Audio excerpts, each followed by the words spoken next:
She's making this family look like a joke. Just drive. Those were the last words my mother said before my father pressed the gas. The car slowed on the shoulder of Route 9 just long enough for me to step out. I barely managed to pull my soaked hoodie over my head before the tires sprayed mud across my jeans. Then they sped away without looking back. I stood alone in the pouring rain, trembling, not from the cold but from betrayal. My name is Ava Merritt, and my own family abandoned me on a deserted highway during a storm. All because of something my sister did. Something she blamed on me. It all began 2 nights earlier at a charity gala. Belle had stolen a $40,000 emerald cuff from a wealthy donor's purse. I never saw her take it, but the moment security started asking questions, she pointed at me. "It's Ava," she whispered through fake tears. "Check her bag." They did. My parents gasped in horror. Before I could defend myself, I had already been judged guilty. To them, I wasn't their daughter anymore. I was the family disgrace. Now I stood alone on the roadside with nowhere to go. Then a black limousine pulled up beside me. The tinted windows slid down. A tall man stepped out, calm and perfectly dressed despite the storm. His dark eyes studied me without a trace of pity. He extended a gloved hand. "I can help you," he said. I stared at him in disbelief. "How?" "Pretend to be my wife for one day." I blinked. "What?" "In return," he continued, "I'll help you recover everything your sister stole from you." Rain soaked through my shoes, yet he never seemed to notice the weather. His tailored suit looked untouched, and his voice was smooth enough to hide the danger beneath it. "You want me to fake being your wife?" He nodded once. "Just 7 hours. You'll be safe. And when it's over, your sister's lies will begin to fall apart." I hesitated. Then I remembered Belle's smug smile as security dragged me away from the gala in handcuffs. I remembered my mother's tears, not for me but for the family's reputation. That was enough. I placed my hand in his. Inside the limousine, everything smelled of polished leather and expensive cologne. He handed me a small makeup compact. "Wear this." Inside was a deep red lipstick. "It suits you." Without thinking, I applied it. Next, he placed a simple platinum wedding band in my palm. "You're my wife for exactly 7 hours, he said. "We have 3 appointments. Speak only when I signal." I slipped on the ring. "Who are you?" I asked. A faint smile crossed his face. "Someone your sister should never have crossed." The limousine rolled into downtown and stopped in front of a towering glass skyscraper. Dozens of photographers waited outside. Mr. Wolf leaned closer. "Showtime." The chauffeur opened my door. Flashes exploded like lightning as we stepped onto the sidewalk. I had no idea how to act like a billionaire's wife. But I knew how to survive. And right now, survival meant playing my role perfectly.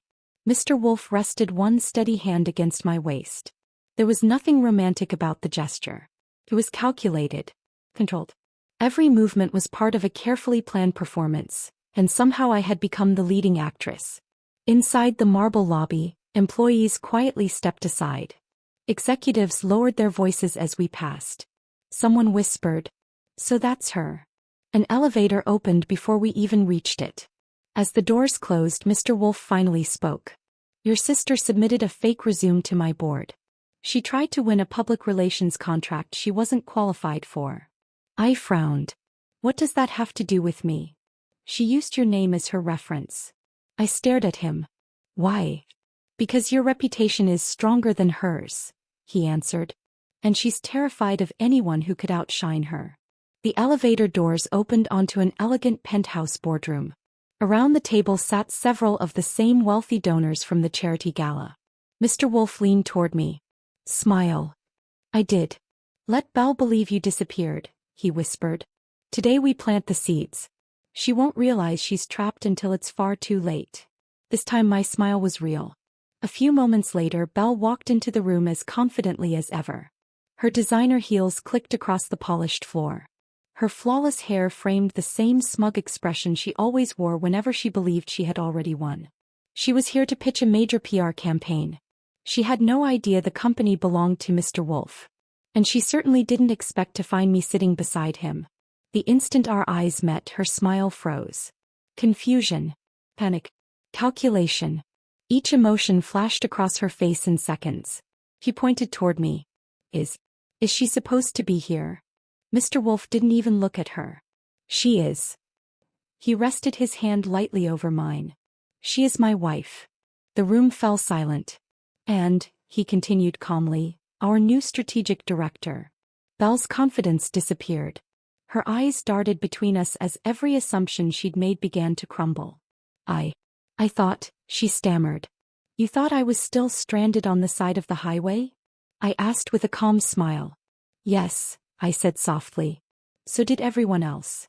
That's where you left me. The room fell silent. Mr. Wolf rose from his chair, his expression unreadable. We reviewed your proposal, he said calmly. The presentation is impressive. Unfortunately, our background check uncovered several ethical violations.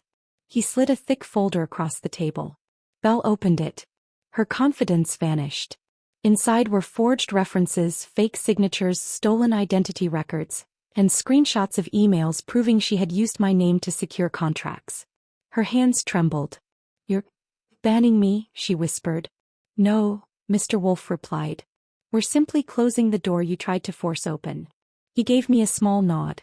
It was my turn. Belle stormed after us into the hallway, her designer heels echoing against the marble floor. Ava, she snapped, grabbing my arm. What is this? You're playing billionaire's wife just to embarrass me. I calmly removed her hand. You embarrassed yourself, I said. I just stopped covering for you. Her face burned with anger. You think this changes anything? Mom and Dad still hate you. They'll believe whatever I tell them. Good, I answered. Then they'll be shocked when the truth lands in their inbox. Mr. Wolf handed me a sealed envelope. Inside were certified copies of the police report, identity theft records, forged tax documents, and every piece of evidence proving Belle's deception. You're free to use them however you choose, he said. I looked at the envelope without smiling. Belle's confidence finally cracked. You wouldn't. I would, I replied. Because I don't owe anyone my silence anymore. She turned toward Mr. Wolf. Why are you helping her? You don't even know her. He adjusted his cufflinks before answering. She reminds me of someone. He paused. Someone who spent too many years being useful to people who never truly loved her. Then he looked at me. Ready for the final stop? I nodded. This wasn't just about Belle anymore. It was about ending years of lies. The drive was quiet. Halfway there, Mr. Wolf's phone buzzed. He glanced at the screen. They're home. I looked through the tinted window as the limousine turned onto the tree-lined street where I had grown up. Soon my parents' house came into view. The same house they had sworn I would never enter again. Mr. Wolf walked to the front door first. My mother answered. Her polite smile disappeared the moment she saw me. What is she doing here? She is here with me, Mr. Wolf answered evenly. My father frowned. You married Ava? I shook my head. No. I'm only pretending for today. I met their eyes. You remember pretending, don't you? Pretending I didn't exist while Belle destroyed my reputation. Neither of them spoke. Confusion slowly turned into fear. Mr. Wolf placed a thick stack of legal papers on the hallway table. This is a cease and desist order along with an affidavit, he explained. You are being formally reported for assisting identity fraud. Your financial records will also be reviewed. My mother whispered. You wouldn't. I looked directly at her. I would. Because I'm no longer afraid of disappointing parents who never stood by me. Outside, thunder rolled across the sky. This time I wasn't standing in the rain. My mother sank onto the couch. My father simply stared at the documents. For the first time in years. He listened. You humiliated your own daughter, Mr. Wolf said quietly. You watched another daughter steal her identity and did nothing. I've worked with people like you before. They never escape the consequences forever. You don't know our family, my father muttered. No, Mr. Wolf replied. But I know your daughter. And I've watched her rebuild herself without any of you. I stepped forward. You raised Belle like she could do no wrong. You treated me like someone whose only purpose was fixing everyone else's mistakes. I paid your bills. I protected your reputation. I never asked for anything. Until today. My mother's voice shook. What do you want? I lifted the affidavit. I want the truth. You're going to sign this statement. You will publicly admit I was innocent. You will admit Belle lied. And after today, you'll leave me alone. My father folded his arms. And if we refuse? I smiled calmly. Then every donor, journalist, business partner, and school board you've ever tried to impress will receive every page of evidence. Neither of them asked what was inside. They already knew. Fully. They signed. Not because they felt guilty. Because for the first time in their lives, they were afraid of losing control. When we walked out of the house, it looked different. Smaller. Quieter. Like a stage after the audience had gone home. I didn't feel victorious. I didn't feel angry. I simply felt free. Outside, Mr. Wolf handed me one last envelope. Open it. Inside was an employment contract. Vice President of Media Strategy. The salary made me catch my breath. By name? I asked. Only yours, he said. I looked at him. Why me? He smiled faintly. Because when I found you standing alone on that highway, you weren't begging. You weren't crying. You stood there like the storm belonged to you. I laughed softly. Then I signed. A week later, Belle posted a vague message online blaming toxic people for ruining her future. Almost no one responded. The comments were turned off.